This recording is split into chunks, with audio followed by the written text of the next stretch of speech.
Welcome to the podcast where we challenge conventional thinking and explore fresh, forward-looking perspectives on leadership. Whether you're a seasoned executive or an aspiring leader, join us on a journey to uncover the complexities of modern leadership. Because leadership itself may not change, but the way we think about it is constantly evolving. This is Rethinking Leadership, a podcast by TIAS Business School, hosted by Executive Professor Roemer Visser. Guest in today's episode is Dr. Jill Bolte Taylor. Dr. Jill is a Harvard-trained neuroanatomist, knows everything there is to know about molecular cell structures in the brain, miniature circuitry, and has had a lifelong fascination with it. And one of the reasons we are talking today is the uniqueness of her story, in that in the late 90s she suffered a hemorrhage in the brain, which caused the left hemisphere of the brain essentially to be knocked out, and it led to an 8-year-long recovery period.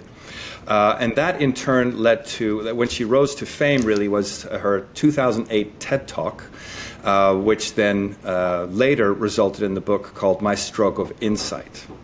Dr. Jill has more recently written a book called Whole Brain Living. And that, of course, is, well, her whole experience and view of the world is the subject of today. And obviously we'll be exploring, some lessons to be learned for leadership. So Dr. Jill, welcome in the show. Great to have you. Thank you. Yeah, I'm really excited to apply the anatomy of the brain to leadership and insights that can be gained. So thank you for inviting me. Absolutely. So if it's okay with you, we'll just jump right in. Please. I was wondering, would you introduce us to Helen, please? Helen. So Helen is, when you think about the human brain, there are 4 different significant modules of cells, and each of those cells, 2 emotional groups of cells, 1 in each hemisphere, and 2 thinking groups of cells, 1 in each hemisphere. So each hemisphere has both thinking and feeling.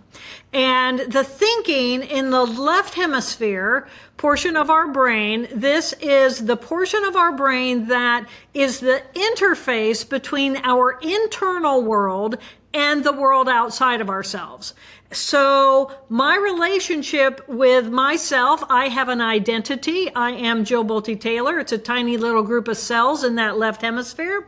And so with an identity, I have the boundaries of where I begin and where I end as a biological creature. So this portion of myself has a division between myself and other people.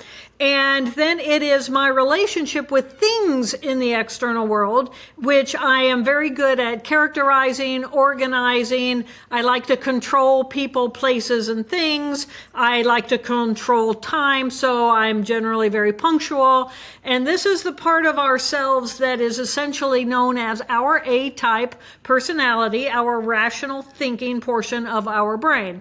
And I call mine Helen. It's short for Hell on Wheels. She gets it done.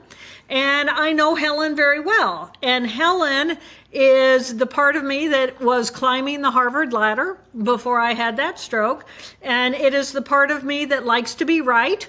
And it likes to define what is right, what is wrong, what is good, and what is bad. So this is, I'm guessing your specific population is pretty good relationship with recognizing this A-type personality. Probably, yeah. And so one of the things that's already sort of probably going to be new to some people is that what you do in your work is you essentially say, Helen is an important part of who I am, but it doesn't define who I am. She's one of 4 main characters. Yes, right? Exactly. Yeah. And in order to, because this is our rational thinking brain, we look at ourselves and say, yeah, I can take classes, I can hit deadlines, I can achieve goals, I can set goals and then achieve them. And it's very pragmatic part of who we are. And I call mine Helen, but I encourage everyone, pick your own name. Did you pick a name for your character one? I have not yet. Okay. No, and my initial inclination would be to call him Roemer, which of course would be a pitfall because it is not who Roemer is. Oh, well, that is very interesting. Some people will name, but I encourage people to name each of these 4 parts of the brain that we're going to talk about, because when we honor the identity of these different portions of who we are, it helps strengthen them. And when we can differentiate ourselves in these 4 different parts of who we are, then we can gain a healthy relationship with each of these 4 characters, as well as the relationship between these 4 characters. And so character 1, who I call Helen, that left rational thinking, I do encourage your audience to give that part of them a name that they can refer to. Okay, great, thank you. So we've had our first introduction to Helen, and hopefully our listeners have a lot of recognition. Yeah, that's Helen is kind of how I am, how I show up, Yes. certainly at work. And Yes, many of us at home as well, to a large extent, because there we got to get stuff done as well. Right. And we're probably looking at friends and family members who, they don't have much of a character 1 part of who they are. And because of that, we may have to take care of them. We may have to fix things for them. We may take control of them. We may manage them, because some people are not, by nature, have a really strong character 1 portion of their brain. And again, each of these 4 characters goes to specific modules of cells inside of our brain that we all have, but to varying degrees. Yeah, so it almost sounds like there's a kind of a self-perpetuating mechanism where the more adept character 1 or Helen is at meeting the needs of Dr. Jill and of the world, the more she gets recognition for it, the more it gets fed and perpetuated, and the more there is an identification with, this is who I am. Exactly. Yeah. And that's the really great starting point to say you are so much more than how you see yourself in your day-to-day work. And it may be very worthwhile to inquire what that might be. So in order to help the listener do that, maybe we can zoom out just a little bit. And maybe you can describe how you see the main differences between the 2 hemispheres. I know there's a lot of kind of debate. There's a lot of shorthand about reptile brain, mammal brain, analytical versus creative. So based on also your work as a scientist, what would you say is the most accurate and still useful way of describing the differentiation between the 2 hemispheres? So the primary difference is that the right hemisphere is a right here, right now, present moment machine. And it doesn't have a past and it doesn't have a future. The left hemisphere has these magnificent cells that literally step out of the consciousness of the present moment, bring information in from the present moment to compare it to our past, so that we don't have to create the wheel with every new possibility of every moment. So the right hemisphere, it's a right here, right now machine. The left hemisphere has linearity across time. So the left hemisphere has a past and it has a future. The other primary difference is that me, the individual, my ego center, exists in my left hemisphere. So I identify myself as an individual where I know where I begin and end, where my skin hits air, because I have cells in my left hemisphere that defines me as such. And also the ego center of me and what I like and what I don't like and what I'm good at and all the data about who I am is in my left hemisphere. But the right hemisphere doesn't have any of that data. It's over there in the left hemisphere. So if I'm in my right brain and I'm in the present moment, I'm going to get lost in time because the left hemisphere is what's on the clock. I'm not on the clock in the right hemisphere. So in the present moment, I might get lost in my art, or I might get lost in a project, or I might get lost in a basketball game, or I might get lost in whatever it is I'm getting lost in, because I, me, the individual, do not exist as an individual. And the right hemisphere also, because of that, it likes to collaborate and be with others and share its experiences and its joy, and its likes to team up on projects. Where the left brain just, I'm going to take care of my own project. I'm going to do A, B, C, D. I'm going to get it done because I don't want to wait on those other people because I'm in a hurry over here. So the two hemispheres, those are the primary differences. Right hemisphere right here, right now. And it's not just about me, the individual. It's more about the collective whole. Yeah. So that sounds a little bit like, when you're describing a state of flow, that you're really in that right hemisphere, right? Losing yourself in time and activity, sort of this sense of oneness with what you're doing, falling in love. There's in conversations I pick up on around me and in articles and stuff on meditation, there's almost this, may I say, a romantic infatuation with reaching that state. And it turns out to be so elusive. And that's why we have to meditate, because and it turns into a little bit of a polarized way of thinking, I believe, where anything that's ego-related, egocentric is bad, has to be rejected. Right. Which is not true at all.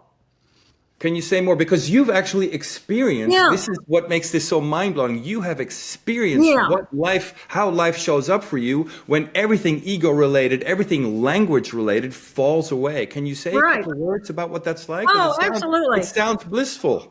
It is blissful because there's no judgment. The right hemisphere is not about judgment. The right hemisphere is about the experience in the present moment. And bottom line is when I was that little egg cell that got fertilized by that little sperm cell, and I was the single cell with this DNA, half from mom and half from dad, then all I am is a tiny little cell consciousness that multiplies the DNA and then repackages in more cells and more cells and more cells, to the point where during gestation we are multiplying the cells of our body at a rate of 250,000 cells per second, not per minute.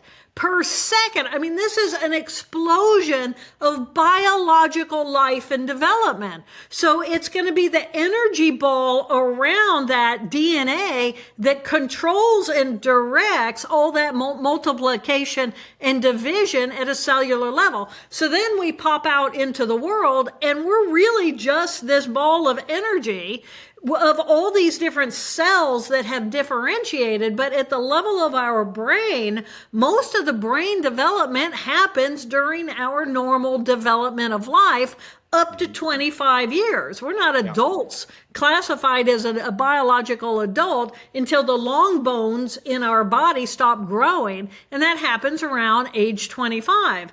So that means I'm developing, again, constantly over this course of 25 years in what's actually happening inside of the brain. So as I then look at me, the individual, when I identify myself as separate from being just an energy ball connected to everybody else, that is what comes online with the development of that left brain. So we end up with these two very different ways that are compatible, but are very different. One is in the present, open, connected to all that is, which is how I'm programmed through that my entire gestation and development. But then this left brain comes online and it says, but I'm not all connected to all that is. I can see myself as an individual. And then I recognize I have that identity of, oh, my name is Jill.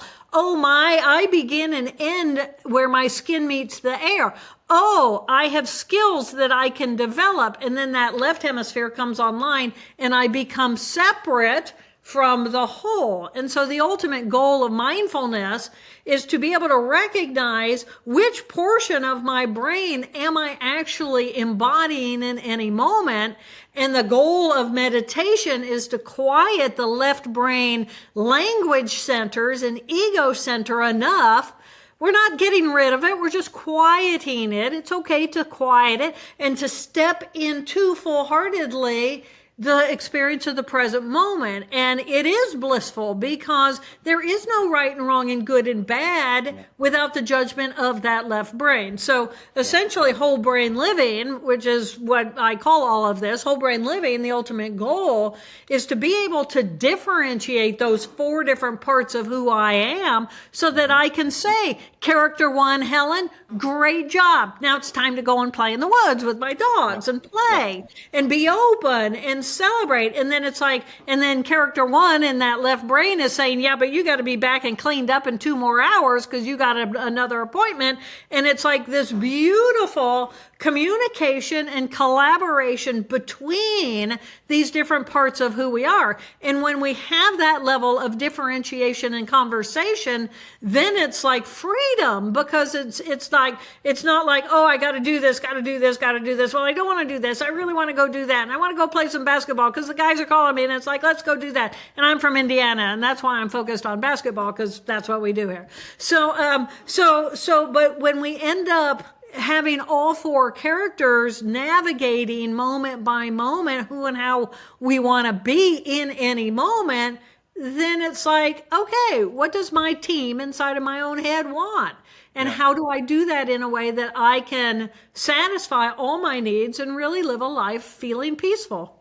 Yeah. Great. So what I think I'm hearing you say is, the version of you, if you will, the character that is most dominantly present in your day-to-day life is likely to be what you call character 1, who you've called Helen.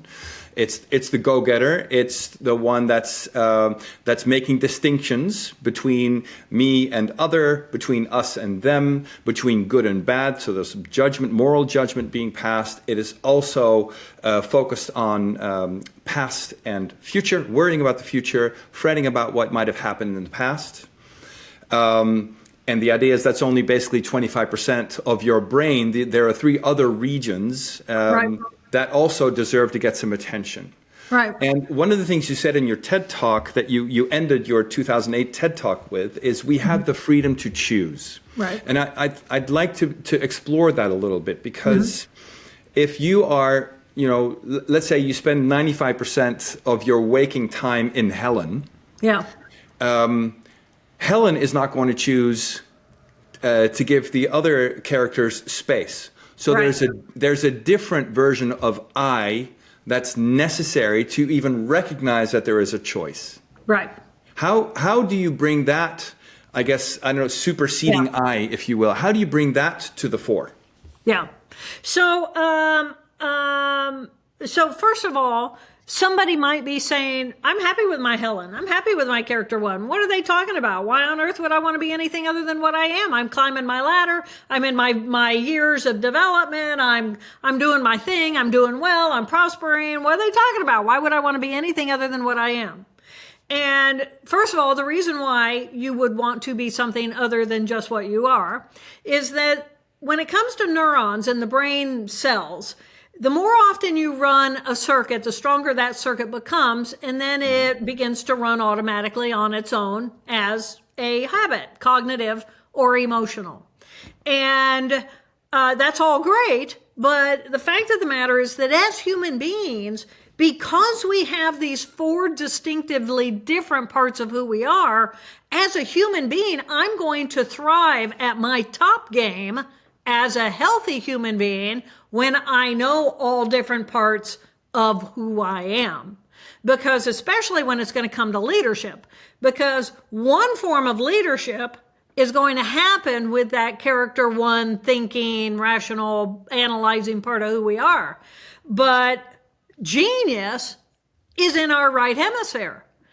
Left hemisphere is facts. A, B, C, D, E, F, G. Anybody can manipulate that. Some of us faster than others. Some of us deeper content than others. But overall, there's no genius in the facts. The genius comes in the right hemisphere. And how can I creatively look at this person and say that person, in order for me to motivate them as their leader, how do I look at them as a whole being and capitalize on their most natural skill sets and if I can help them develop these other skill sets also, then they become a better contributor to the whole as well. So ultimately, if there are 4 characters inside of me, because there are these 4 different parts of their brain, and each person that I am managing or leading, and to me, leadership is how do I get someone to produce the best of what they are to contribute to the team. Right? Yep. And if there's 4 of me inside of me and there's 4 in every other person, that means for every 2 of us, there's 8 of us. 8 different profiles. Yeah. And the better I understand and can differentiate those skills in me, and I can identify those skills in someone else, then we have a real relationship. And it's like, when they know that my goal is for them to produce what they love to produce and do what they love to do, then I'm managing them better than if I'm simply dictating to them, here's the project, here's your job, get it done, and here's your deadline. Yeah. So, and then if you have, let's say something happens that's kind of traumatizing, let's say a pet dies or a family member gets sick, and now I'm in the portion of my pain. How do I manage your pain in a loving and kind and open way so that you feel held and heard, and you still feel then we gain a valuable relationship between ourselves. So whole brain living is really about me differentiating the different parts of my brain, kind of like a hand. When we're born, we have a hand, and it flops around and it pushes and it pulls. And I can use that tool as a tool to do certain things. But as soon as I learn manual dexterity of those 4 different fingers in relationship to that opposing thumb, now I have a whole new level of power and control in the world. And that's essentially what we're trying to do with our brain. When I can differentiate those different parts, embody by choice each of those different parts, then I can manifest peace in my own life regardless of my external circumstance. And if you are emotionally triggered, I don't have to come in and tit for tat you with emotional reactivity. I can hold that space for you. I can use my rational thinking portion of my brain to try to set you up for success. I can come in and hold the space with my right hemisphere thinking portion of me and be loving and compassionate. And then my little character 3, the right emotional portion of my brain, can come in and kind of coax you into a little play. Let's have a little play in our creativity. And it's just a magnificent way of looking at myself in relationship to others. Yeah, the image that comes up in my mind as I'm hearing you talk is sort of the orchestra conductor who has 4 musicians. Yeah. And sometimes you give one musician the floor, sometimes you give the other one the floor, depending on what's needed in the moment. And that's a really nice sort of nuance to, how to handle Helen, because conventional common sense almost would dictate, well, Helen is just so dominant, she just needs to shut up. And there are people who go to great lengths to try and, quote unquote, kill that voice, to really silence that voice. And what you're saying is, no, that's not the idea. But if you recognize you have multiple selves, if you will, to use that term, multiple regions of the brain, multiple personalities that all have something unique to bring, and you can really cultivate that awareness, and I'm now really speaking to the audience here, then you can recognize that same complexity in the people that you are leading, that you're trying to reach, that you're trying to influence. And it's going to... Exactly. And one of the things that also occurred to me as you were talking is that, that left brain that keeps, the chatterbox that keeps comparing what's happening now to the past, that also shows up in leadership. I have been working with you for a couple of years.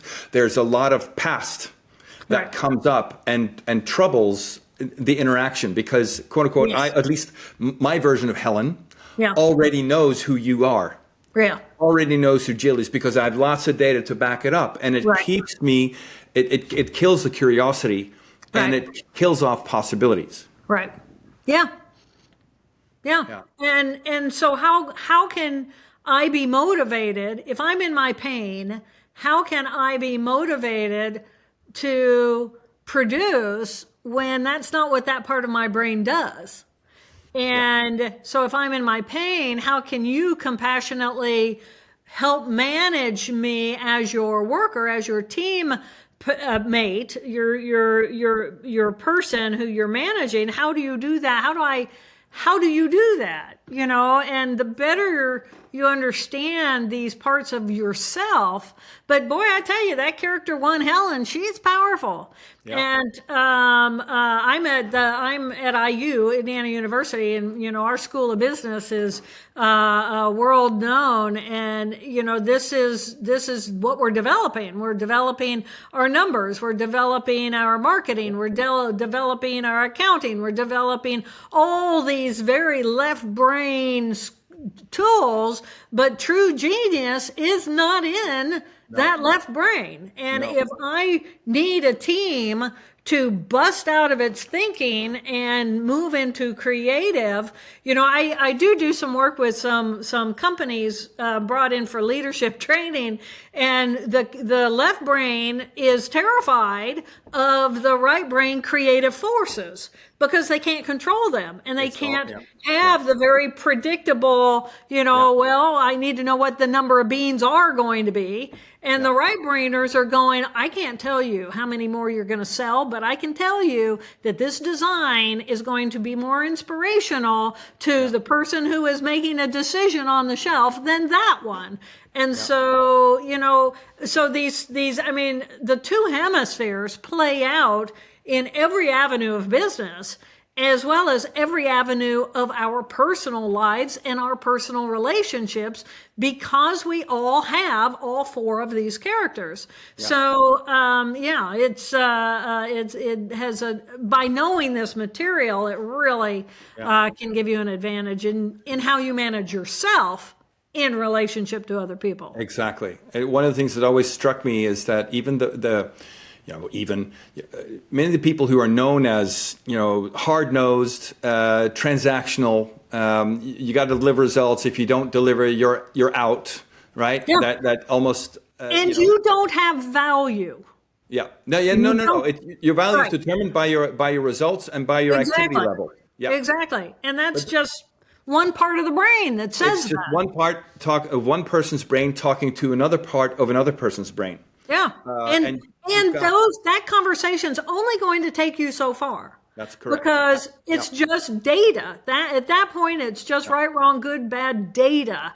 And genius is not in the data. And the interesting thing is they'll go home at night, and my assumption here is that they are delightful human beings at home. Yeah. That may not always be the case, but we can see that it's very context driven. Yeah. Be very loving with their kids, very loving with and understanding whatever with their pets, compassionate and you know, and be good, upstanding citizens in the community and go to church every Sunday. But something happens when we show up at work. We put ourselves in this harness of linear thinking, causal thinking, data-driven decision making, reducing risk, maximizing control. Yeah. And we don't see what that's doing to ourselves, to our conversations, and the people around us. Yeah. Yeah, and the reason that becomes emphasized on the job is because, you know, we've talked a lot about that left rational thinking part of the brain, but the left emotional part of the brain, this is all of our fear of me and my identity, and am I worthy? And so if I have any doubt or any concern about my own self-value, then that fear drives that left thinking portion of my brain. And it's all about right, wrong, good, bad. It is not at all nuanced in the more open possibility of I'm a magnificent biological creature.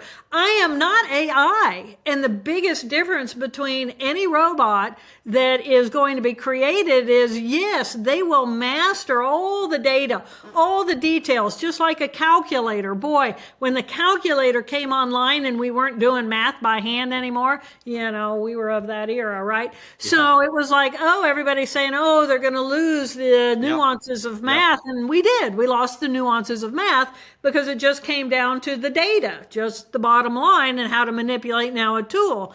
And so that's where we are with AI, and the separation between what AI is and what a human is this right hemisphere that can slow down, take a pause, bring in information, let there be this lift of self into possibility. And as we're then in the possibility, it's gut driven. It's not data driven. So the genius is, the AI systems so far, are just data driven, facts. But you can put that together a million different ways, but all you're working with is the data set that you have. And the right brain of the human allows you to really think out of the box and make additions and subtractions in order to come up with something completely new. Yeah. So and that's the magnificence of that right hemisphere. So allowing, so many people would say to me, oh yeah, I'm the left brain, my wife, she's the right brain. And it's like, well, so together we make a whole brain. And it's like, you're missing your own piece when you do that. You're each missing half of your brain. Because my piece comes from all parts of all cylinders firing, essentially. Yeah. And that's what I'm supposed to be. This is the evolution of humanity. And if we as humans are going to evolve, we can't put all the energy and effort into one part of our brain. Yeah. We need to bring all of it as a brain using all parts. Exactly. And there's a lot of literature these days and attention on, tapping into the wisdom of the crowd, getting the best thinking out of people, because that's where the added value is. Yeah. I was just curious, as I was reflecting on what you were saying earlier, is it, I'm wondering if it's too much of a stretch, but it seems as though kind of the emotional life of somebody who's mostly inhabiting the left brain, that emotional life is characterized mostly by fear and anxiety. Is that fair to say? Well, it is designed to step out of the consciousness of the present moment and to look at the present moment information streaming in and compare that to my past. Have I ever seen anything like this before, so that I can look at this now as a threat or as a danger that I need to shut down and push it away? Yeah. I mean, that's why we have that part of the brain, so that we don't have to recreate the wheel constantly. But if I'm hearing you correctly, you're not in the left brain, you're not necessarily scanning for possibility. You're scanning for threat. No. You're not scanning for possibility at all. You're scanning for danger and threat. Exactly. Okay, so then I did get that right. And then it makes sense to say, well, left brain is what we don't want. But actually, that's not your argument. You're saying, no. I think if I can summarize your argument, it's the left brain is what many other people would call the mind that they're trying to quiet. It is It is a fantastic servant, but a terrible master. That is very true. And that is because it's a great servant, because it is so functional. Yes. It's amazing. It knows numbers. It knows language. It knows alphabet. It knows how to communicate. It knows hierarchy. It knows time. It's an amazing tool. Yeah. But that's not where, it's loud. It's preoccupied. It's busy. It's analyzing. But you just need to quiet that down. The left emotion comes in and says, I'm safe and I want more of what I have, or that's not safe, I want less of what I have. But the thing about that pain from the past is that we have to have pain from the past, because pain, whether it's physical pain or emotional pain, is something that says this disrupts my energy. Mm-hmm. It disrupts my thinking, my life. It disrupts me because now I'm running from my pain. But if I pause and I hold my pain and I say, pain, what are you trying to tell me? Yeah. Well, if I've kicked and hit my shin, that pain is telling my immune system, hey, we got tissue damage. You need to come down here and bring the immune system and do some healing. But if it's an emotional pain, then it's like, okay, every time I see a guy of a certain age with a red hat, because I had a bad experience when I was a teenager with a guy who had a certain look with a red hat. Now, whenever I see that, I move into alarm. That's alarm. Pay attention. It doesn't mean shut it down and close it off. It means let's evaluate, because that experience I had was 20 years ago, but it's a good warning for me. But I can look at that, I can heal that, and I can grow. So I have to have that pain from the past in order to grow and heal. So many people say to me, oh, I'd really like to, cut that part of my brain out. And it's like, oh no, it is our learning and our growth. And through learning and growth, we can heal. And when we heal, we can transform ourselves into even a higher level of function in the world, because we've done our work. We've faced the monsters, if you will. Yes. Yeah. And that left brain doesn't want to face the monsters. It wants to either battle, fight, flee, or freeze in the pain and the fear, push it away, and come back up and be more rational again. But the problem with that is information streams in from our sensory systems and goes straight into our emotional systems. Yeah. One in each hemisphere. We have an amygdala in each hemisphere, alarm, alarm, alert, alert, and we have a hippocampus in each hemisphere. So we are feeling creatures who think. We have to manage that emotional part of who we are. Otherwise, if we use our thinking parts of our brain to squash it down, we're just going to plug it like a pipe that has pressure pushing on it, and eventually it's going to blow. And so then we look like we're passive aggressive, or we look like we're raging all the time because now we don't know how to manage that piece of who we are. Or we engage in behaviors, drugs, alcohol, sex, technology, just, these addictions, which is also in that portion of our brain that is the emotion of that left hemisphere. Yeah. Gotcha. And a minute ago you said we are emotional creatures or feeling creatures. Feeling creatures who think. Who are able to think.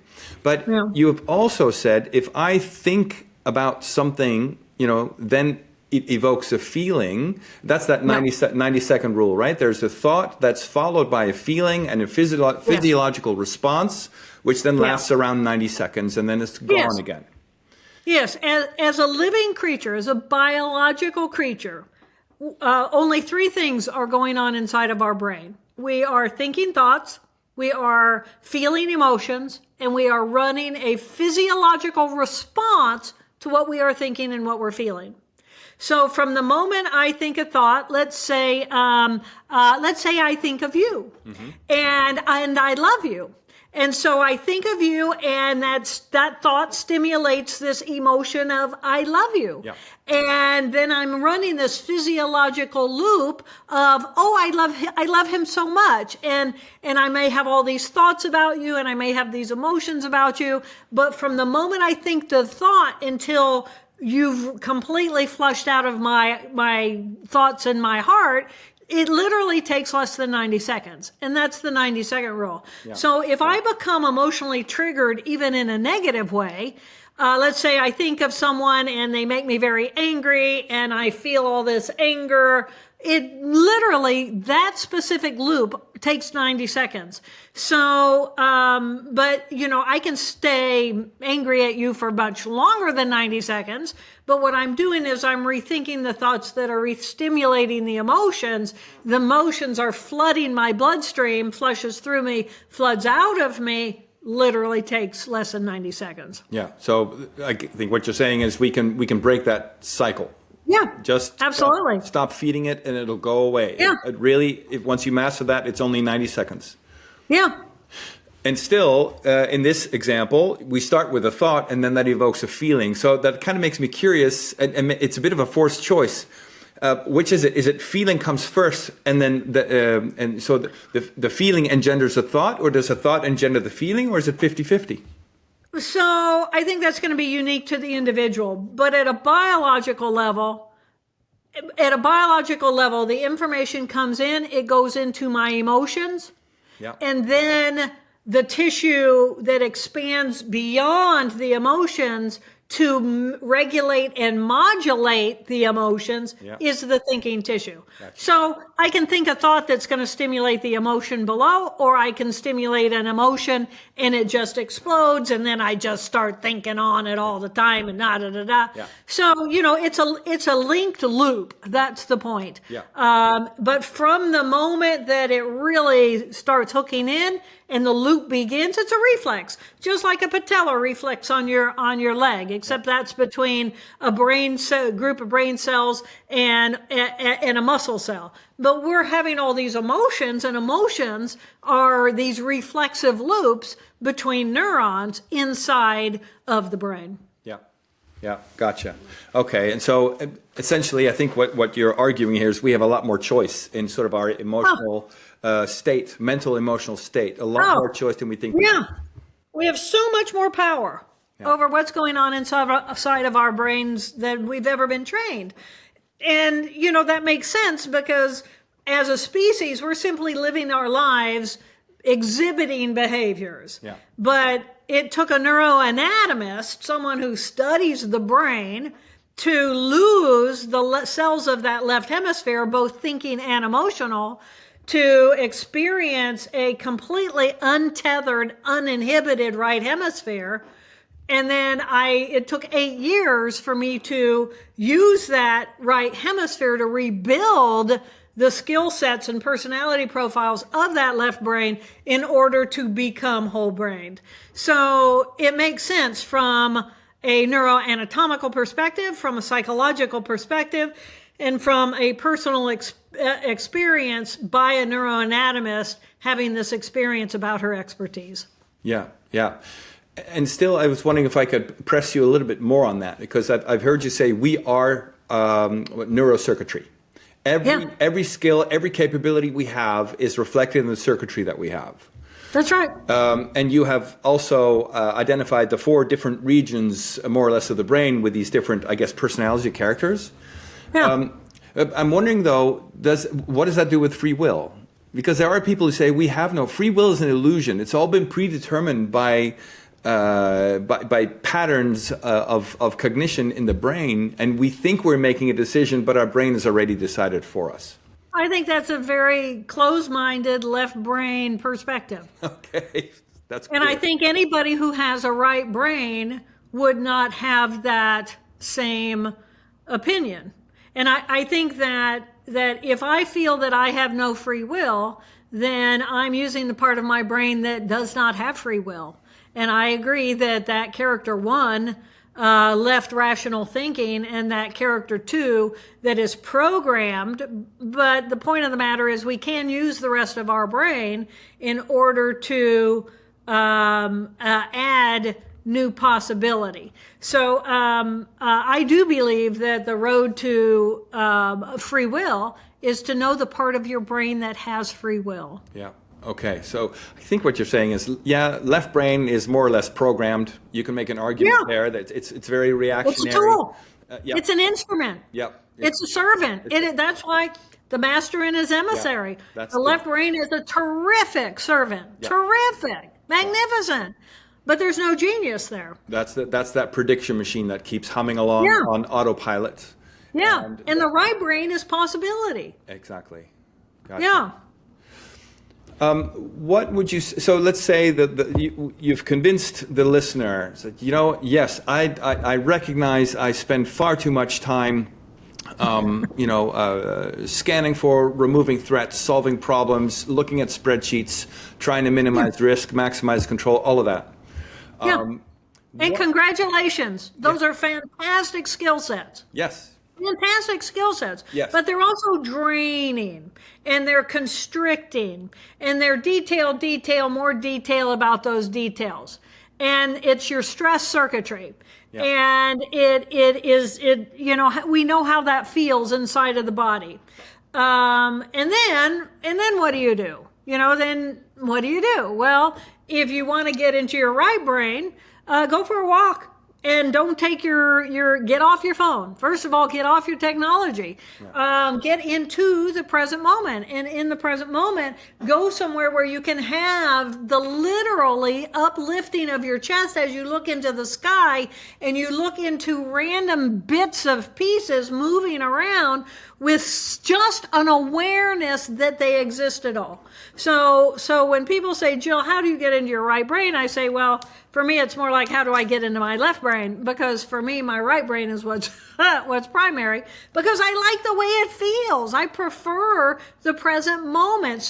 But I encourage anybody, look outside, look at a tree, just look at a tree, and don't analyze the tree. Don't define what kind of tree or what season it is or what any, colors the bark. Don't analyze it like that left brain wants to do, but just kind of look at it and look at the whole tree and let yourself see little bits of movement here and there, and then allow yourself not to focus on the leaf that is moving, but feel your energy shift into being the movement of whatever's moving.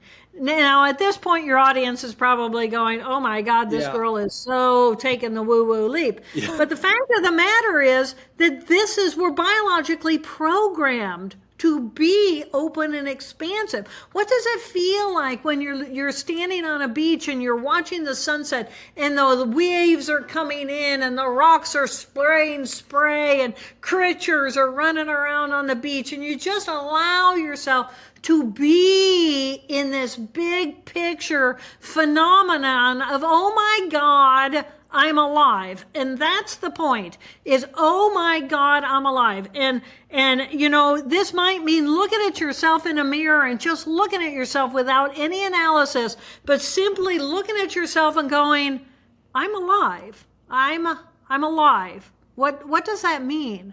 That means that these 50 trillion cells that manifest life for me, I can wiggle my finger because I have cells that do that. I have bladder capacity because I have cells that do that. I have ears that can hear and eyes that can see and legs that move me with mobility into the world. Oh my gosh, I'm alive. I'm this amazing thing. And allow yourself to shift out of the just to do production by the entity that is you to the wonder of what you are. And when you reach that stage of awe and wonder of, oh my gosh, and I have a spouse or I don't, or I have children or I don't, or I like to do this or that or the other, or I don't, but the awareness that I am so capable of so many different things. But if my left brain fear says all of my value is in this tiny little group of cells that I define as me, the individual, then it's about me and mine, and I want more. And the left brain never has enough. It never has enough. While the right hemisphere is completely content with exactly what it is in any moment. Yeah, I'm getting that image of two siblings, the younger one of which is always competing neurotically for attention, and the older sibling doesn't need to. And as a result, the younger sibling keeps claiming the space and hogging the microphone and claiming the attention. Yeah, and that's the thing about this brain, is that balanced. We are all about, how do I find balance in my life? Multi-billion-dollar, businesses. How do I find balance? Well, you find it by simply getting to know the 4 parts of who you are and learning to value each of these parts for the skill sets that they bring to our lives, and see how that is our team. My team is not my character one, Helen. She's a strong, wonderful part of my team. I wouldn't be non-functional without her, but if that's all I have, then then where's my peace, my deep inner peace? It's in the right thinking tissue of my right hemisphere.